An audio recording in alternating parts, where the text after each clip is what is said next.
What's up, you guys, man? This is Inside the Portal Podcast. Appreciate all the support. I want to thank you guys for joining me today, man. Go ahead and like, comment, subscribe to the channel. Turn on that bell so you get notified every time I drop a video. So let's get into it, man. We are at the NBA Allstar break, which is coming up this weekend, man. So, got a lot of stuff that we want to cover. You know, everybody probably got around 25 to 30 games left. And so I just want to discuss the NBA standings midway. Well, not even midway, but basically at the break. Okay? Let's get into it. We got Cleveland sitting at the top of the East. Number 1 seed, 44-10. Boston is trailing them by 5.5 games. And so to me, man, I ain't gonna lie to you, I feel like those are the top two teams in the East. If you ask me, everybody else scraping, scraping, see what's gonna happen.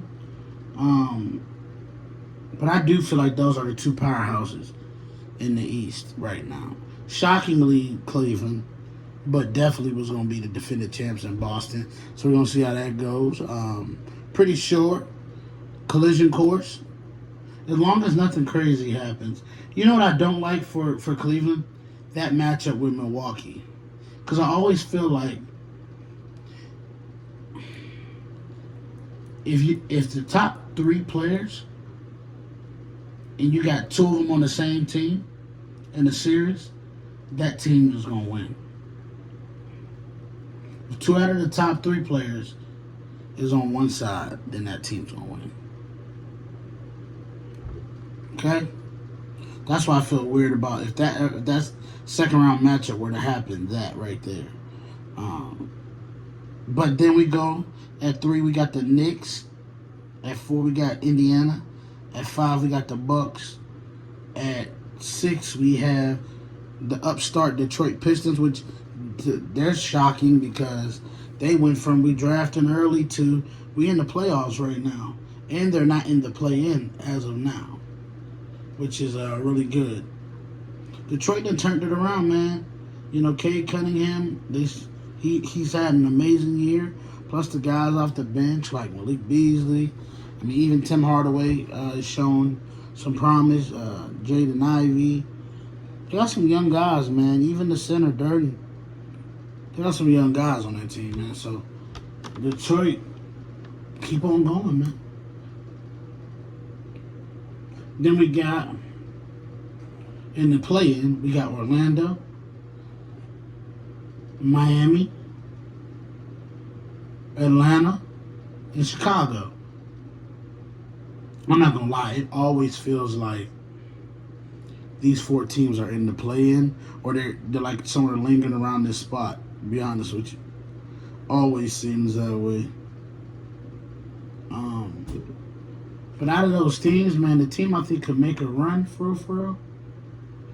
Look out for Orlando. Because they're not, they just started getting healthy again. Franz Wagner and Paolo Banchero is just getting back. And so you're going to have to look out for that right there. But look out for them. Be on the lookout for them. I think they can make some noise, possibly. All right, and that is the Eastern Conference standings early on right now. Then we go over to the West, which it seemed like the Wild Wild West because, to me, Thunder might be favorite, but I don't think they're like the clear-cut favorite. Where I'm like, oh yeah, can't nobody beat them. I don't feel that way. But we got Oklahoma City at 1. Then at 2, 8.5 games behind, we got the Memphis Grizzlies, which to me is not shocking. I knew with the healthy Ja Morant that this team could be legit. Now the question is going to be in the playoffs, how legit are they? And I don't think necessarily in too many series where they're going to have 2 out of the 3 best players in the series. You know, there ain't too many teams they're going to go against where that's going to be the case. And that's where I think Ja not having that running mate with him could come back and hurt. Well, he got a running mate, but I'm saying, like, come on, one of them. He don't have one of them with him. Like, he one of them, you got to have one of them with you. Either that or you just got to have a great team. I don't necessarily look at Memphis as a great team. But they're at 2 right now. Then, at 3, we got Denver. Jokic going crazy. At 4, we got the young upstart Houston Rockets. Ime Udoka did a phenomenal job with them guys, man, turning the season. And you're watching probably the most improved player in Amen Thompson. Probably watching him, definitely take home that most improved player. And he's a lockdown defender at the guard position. And so they got a lot of promise over there. That's why if they get good, you can see them. It's a possibility they can rattle off a couple of seasons like that.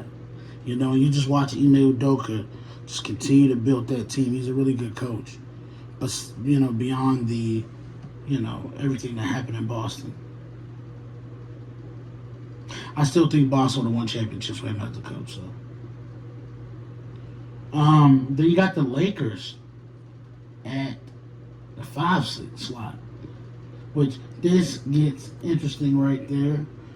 Because, with J.J. Redick, it seemed like J.J. has found and pushed all the right buttons with this team.